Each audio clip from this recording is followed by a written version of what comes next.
Welcome back to This Weird Twin Thing. I'm Tara. And I'm Natasha. And today we are going to be talking about what it's like to be an entrepreneur in 2022. We are now in the future. All right, Tara, what drives you to keep working on your business every day? What drives me to work on my business every day is just that real feeling of never wanting to fail. And the quote I always tell myself is, I will never fail because I will never quit. And so just knowing that like I want to be successful to just prove to myself that, you know, I can go to the next level, and I just never feel comfortable where I'm at. I constantly want to achieve more. So for me, what motivates me is that my work is fulfilling because I feel fulfilled when I accomplish things. Yeah, so it must be very important to like what you do. Yeah. Otherwise, it's just hard work.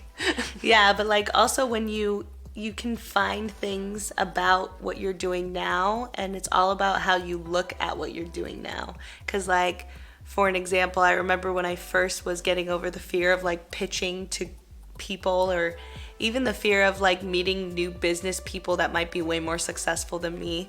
Like it was I could see myself growing by putting myself in a room with people that were very successful and still knowing what I'm saying, like talking, feeling confident, like inspiring them on different ways to look at things that I know very well. So it's cool when you can figure out what you're doing and how you're growing from it and how it is really taking you to the next level.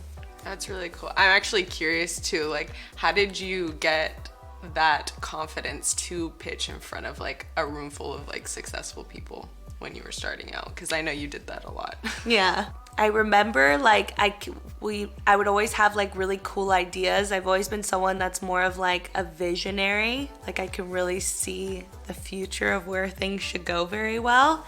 And so I've always had a lot of people, you know, take my ideas on things I would tell them, and then they would pitch it to everyone else, and people would be like, wow, that's great. And I'm like, that's my idea. And so I got to a place where I was kind of getting annoyed with myself, where why wouldn't I speak up and say my things myself and feel confident about what I have to bring to the table? And so it started making me feel like a negative feeling every time I wouldn't put myself out there. And I started to be like, okay, what is that feeling that I'm feeling every time that's stopping me? And I labeled the feeling, and it was something of being like maybe just not feeling good enough to say my own thoughts or what I think is going to be important in the future, or different ideas that I have. So I just really narrowed down like what is that negative feeling that's coming up that's stopping me from feeling confident to just go out there and pitch myself to the world.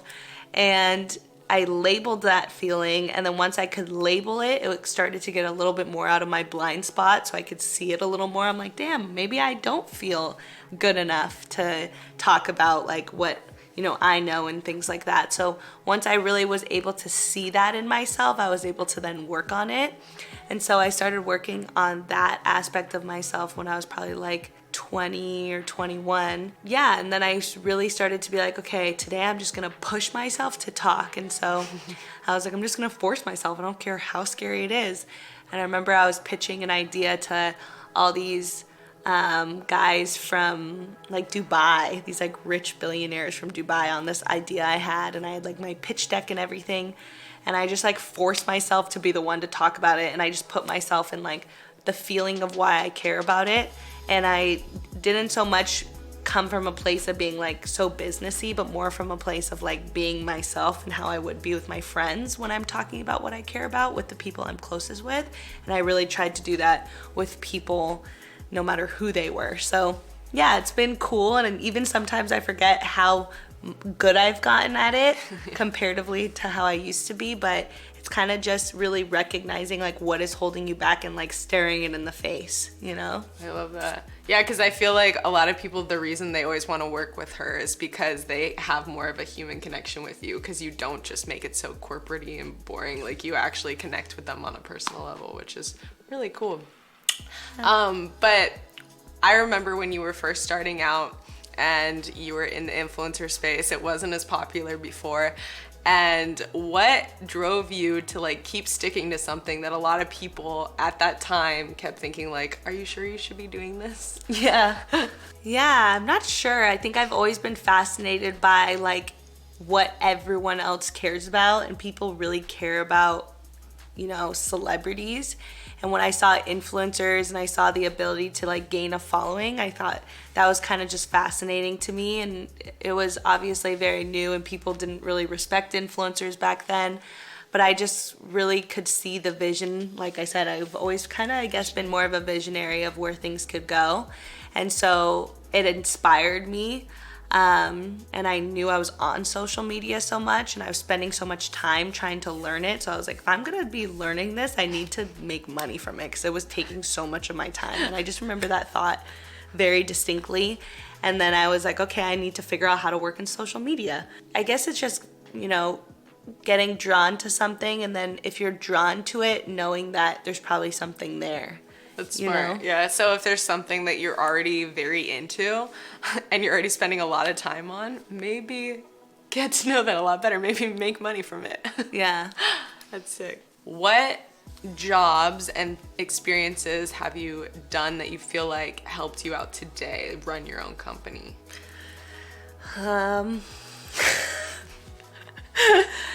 It's hard because I feel like when, you know, you're trying to do your own business, it's really just dependent on your belief in yourself and also what you're going to accept with your life, because what you accept is what you're gonna do. So I just like never accepted not working for what I want to do. So I just knew, like, you know, you saw me, I went through a lot trying to build businesses. I've probably built like 40 companies. You know, like probably like like built the ideas, planned them, like you know, put the whole thing together, pitched the ideas. Like I failed so many times. I literally had so many like times where I was like, I want to give up and cry and, you know, just so many things. But at the same time, my drive to do something I loved every day was so much more important to me than the feeling of failure. So that was so cool. Yeah. So I was like, I clearly just kept me going no matter what. I'm like, all right, maybe this one. Maybe this is the one. Because the one now that you have that became so successful, did you know it was going to be successful? No, and it was crazy because I've met a few people that are successful business people, and they've also told me that the business they started, they didn't know it was going to be what it was going to be. So it's very interesting because there were so many times I'm like, this is going to be the best idea ever, and I'm like, think that it's going to like do so well, and then things can get in the way. So yeah, I mean, I did my business just as like a thing for fun. And I really just was like, okay, I'm gonna do this on the side of what I'm already doing. And I did it for fun, and I think it was less pressure, and it ended up being so successful. So it's very interesting. You might not know what it's gonna be, but it's just being going with the flow of what you're drawn to. And I think that's the thing, is like taking pressure off yourself of how it needs to be and just like doing things more because you're actually enjoying it. I love that. So do you think now with the successes that you're at, are you enjoying where you are? Do you always feel like you want more? Or like, how do you deal with that? I don't deal with it. I always want more, and it's not healthy. I'll come back to you on that one because I haven't learned that one yet. But yeah, I think it's an addiction to when, you know, once, you know, there's like serial entrepreneurs, and once you gain, you know, success, some people are comfortable and some people are like, next. I'm definitely that person. Yeah. So who knows if it's healthy, but I always tell myself it's fine if it's not healthy, because by the time I realize, okay, I should probably take care of my personal life, I'll hopefully be financially secure to do that, you know? Yeah. So I think there is a point though in people's lives where you just do grind, you work pretty hard, so then you set yourself up for the future to actually just do things that you enjoy instead of like feeling like you need to for money. So exactly. I feel like that's like my biggest fear is not having financial stability. Like I just feel so uncomfortable with that thought. It's so uncomfortable. You're like, nope, not gonna happen. I feel like for me, my biggest thing that I'm working on now is just like enjoying the journey. So that's why the little tip that I have is just, I have a grateful list that I do every day. And the cool thing, as much as like people would be like, okay, you're grateful, that's cute. It's like, no, it actually makes you, because you're like saying all the things that you love about your life now. So then you actually feel more fulfilled. So like, even just like things that before I would take for granted, I would just be like, oh, okay, well, it makes sense. This is the next step. Of course, like this is normal. But then I think back to like where I was a year ago and I'm like, this is a great achievement. Like, cause you're actually taking the time to realize, and then you actually, I'm a lot happier since just doing a grateful list, and I'm having fun in the journey instead of being like, okay, I need to get there already. I'm like, actually, I'm enjoying this journey. Like, yeah, and you really showed me that too, and I think I've been trying to really incorporate being grateful into my life. But then when you wake up some mornings, you don't feel like, right, you know, you get used to what you have, and then it's hard to remind yourself how much you've accomplished and to feel confident about that. Because I think a lot of times before you have anything, you think, oh, I remember thinking this. I would always hear this, like, oh yeah, once you gain success, you kind of feel pretty much the same unless you really work on, you know, what it is that you were feeling lack for in the first place. It's more of an internal thing that you need to work on within yourself to feel confident or to feel like you are enough and you can achieve whatever you want. Because if you don't work on yourself and then you get it, it's not the answer, right? So I would always hear that you don't really feel different once you have it. It feels normal. And I was like, how? Yeah. There's no way. I'm going to be so different. I'm going to be so confident and happy, and every day I'm going to wake up so great. Yeah. But it's not exactly true. Definitely I felt a more sense of like, there was an aspect of feeling more like grounded with who I am when I got more of my, you know, success in my life, that I felt like more parts of it, I guess, was confidence, but there is obviously parts of it that still, you know, feels like I clearly need more and more and more because it's not fully there. Yeah. So it's definitely something that drives me, so I'm kind of okay with it right now. But it is something I can see, you know. Yeah, and be aware of. That's why I like the grateful, because it's like it's not anything too crazy. You're not gonna slow down your progress. You're just gonna like take a second to be like, see how far you've came, instead of being like, next. Yeah. Next. Are there people that you've met too where like you've noticed they've achieved great successes but then still aren't happy? Yeah. Yes, definitely. Like one of my friends growing up was, you know, sold their business and is very, very financially stable for the rest of their life. They never have to work again. And they were telling me, which is cool for me to hear, that they're like, just enjoy this part of it, because they came to my office and saw everything. And you know, once you're running a business, and it's not easy, it's every single day, you know, you have to work on it, you know. And so like once you get it, you constantly have to work for it, you know. It's never ending. So, you know, and you keep thinking like, oh, if I could just get to that place, or if I could just do that, I'll be okay. And that's how you constantly feel, and you constantly feel like you're rushing against time, and you need to be better, and things just need to work out, and you need to work harder, and like that's also a belief. But so when I was going through all that process and I'm in the building phase still, he was just telling me like, just slow down and enjoy this part. And he was like smiling when he was looking at me. He's like, you're in such a good part, you know? He's like, this is the part that is the most fun. And he's like, you know, never has to work again. And he's like, I'm jealous of this part, because he's like, that's the part that I look back on and I'm like, wow, that was such like an impactful, amazing time, was like the journey. And now that he doesn't have to work, he's kind of like, now what do I do? You know, because you don't have to get up and do something, so the drive is a lot different, you know. So it was cool to hear and to remind myself that like we're all like building, and it's okay, and this is the part that we actually are gonna enjoy, that's gonna make it so much more worth it when you get to the places you want to, and reminding yourself to be grateful for how much you've achieved so far, so that way you can get more. Yeah, you know? because I feel like that's the stories you're always going to tell people, is like the grind, the hard part. You're going to look back at that with like fond memories. You're like, remember when? Because we do that. Yeah, it's super cool. What would be your biggest advice for anyone starting a business? I think that my biggest advice to people that are starting a business or trying to be successful in something they're doing is to figure out what they're good at in the first place.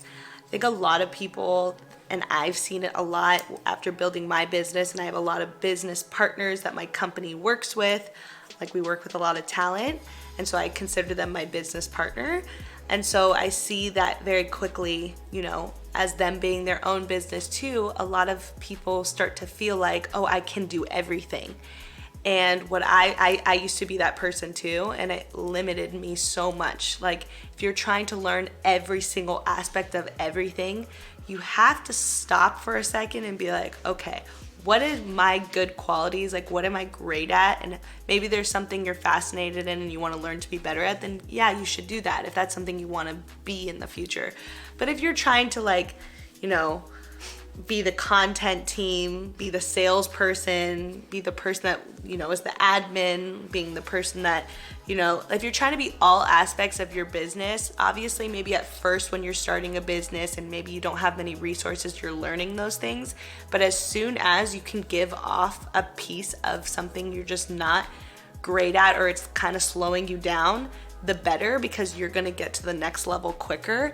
And a lot of people don't see that. They're like, no, I'll just do everything because it saves me money. But I'm like, no, you're actually losing money, because now you're spending your time doing something you're not good at, which is slowing you down from doing something you are good at, which would actually take you farther. So that was a huge thing I saw that I really want to share with the world, because I think it's also a very abundant mindset when you start to realize that there's so many people around you that are so good at so many different things, and when you allow people to also bring value, you're actually giving more abundance. You're helping them make money, you're making money with what you're good at, and you're starting to end the lack mentality of like, I need to cut this person off and cut this person off because I save money like that. That's just such a lack mentality, and you're not going to get far just looking out for yourself. And so that's my biggest. Yeah, because I feel like also you're like a natural networker, and no one has like one bad thing to say about you, which is awesome. Like, I honestly, anytime I've met anyone, I feel like everybody says like what they love about you is that you weren't greedy. Like, you don't like screw people over. So like, how did you always like keep your network big? How did you build that network? Yeah, I think what I've been good at, which was a blessing and a curse, but I see the value in people very easily, and I see the good, and then it's not like I cannot see the bad. I definitely can see it, but after I see something good that I value, I focus more on that, and I try to bring that out of people. So that's like my strength.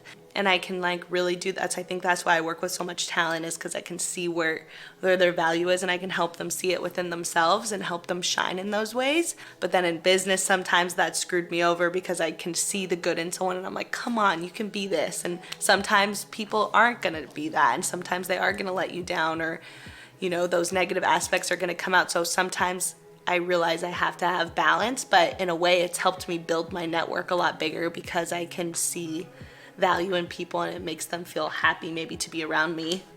Yeah, because you bring out like their best parts, or you remind them where they are great. Yeah. I like that. So what challenges did you have to overcome in the beginning? I think it's like the feeling of failing is probably the hardest part for any entrepreneur, even though it seems so obvious. But it really is like the lowest points you'll ever have is like when you build something and then you fail, or you get screwed over by a partner.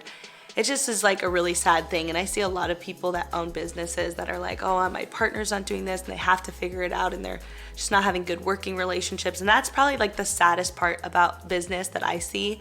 But one of the things that was a big eye-opener to me was one night I, had my birthday at my home, and we never had a house before. We were always living in our own apartments, or in our apartments. And we finally got a house and I got to have my first birthday party here. I got to have all my friends over, and that's something I dreamed of forever, to be able to have a place where I can invite my friends over and host. And I remember at one of the points of the night, I was like running to change the song, and I was just changing the song. I was like, holy shit. Every single time I thought I was gonna, fail, it actually like got me to this place, and I was so down on myself all the time, being like, oh, see, you didn't make it, or see, you did. Sound like I'm gonna cry. You have such like down moments on yourself. And so it's really cool that even through those times that were like a struggle, I still did make it. And I think that's something that was really cool to see, because so many entrepreneurs are just people trying to build their dreams. You think, okay, I'm never gonna make it because I'm so hard on myself, or see, I'm failing. So it's cool that even though I had that same feeling, and I still got here. Yeah. And that was really cool to see, Love it. It just shows, the consistency. Keep going. Yeah, it was really cool. So I think that's like one of the coolest things to tell people is like, no matter where you're at, you can still make it, because we all of us have had those exact same feelings and the same experiences, Yeah, no one's different. That was really cool. I love that. So what do you look for when you're hiring team members or employees? Or people to work with in general? I think I look for people that have passion over anything, because I was always someone that didn't have like a perfect resume that was like, oh, see, I went to college for this many years and I did this and I did this. I never was that person. And so I work very hard, and I never needed that in order to clearly build and be great to work with. And I know I can bring a lot of value to a lot of companies. So my biggest thing, what I look for, is people that just have that drive and that have passion to be better, because if you can align with someone's passion, that's when you guys will all be successful. So it's really looking for, what are you passionate about? What is driving you? I would look at that all day over, what school did you go to, or things like that. So I think that is something that is really changing into society that we used to not think about, and I think that is constantly changing, and it's a really cool thing to be a part of, because now people get to like really show you what they're good at without having to present all these things. They're just like, watch me do it, and that's cool. So what would your best business advice be now for someone starting? Yeah, one of the things I would say to someone is, as much as I believe you should allow people around you on your team to do what they're good at, and like I said, even if you're just starting out with a business, find people that they're good at something when you realize you're not the best at it, so you can hand that over and focus on what you're best at to grow to the next level quicker. I definitely think that is so valid. At the same time, I do believe when running a business, you need to understand what goes into every aspect of the business. Even if you're not the best at doing that aspect of it, you still need to understand it. Number one, because you're gonna value the team members you put in that position, because you're gonna understand the work that goes into doing that well. So you're gonna respect them more, you're gonna treat them better, and you're gonna inspire them to even, get to the next level. And number two, like if that team member left, you know exactly the types of people you need in your business to get to the next level. So it's really understanding all aspects of your business and then knowing what to look for in people when you're constantly growing. So I think that would be the most important thing. I love that. Yeah. Yay, thank you, Sissy. Maybe we can talk about business soon. Business. Well, thank you so much for tuning into This Weird Twin Thing. Please message us if you have any questions. We love chatting with you on our couch. Thank you. We love you.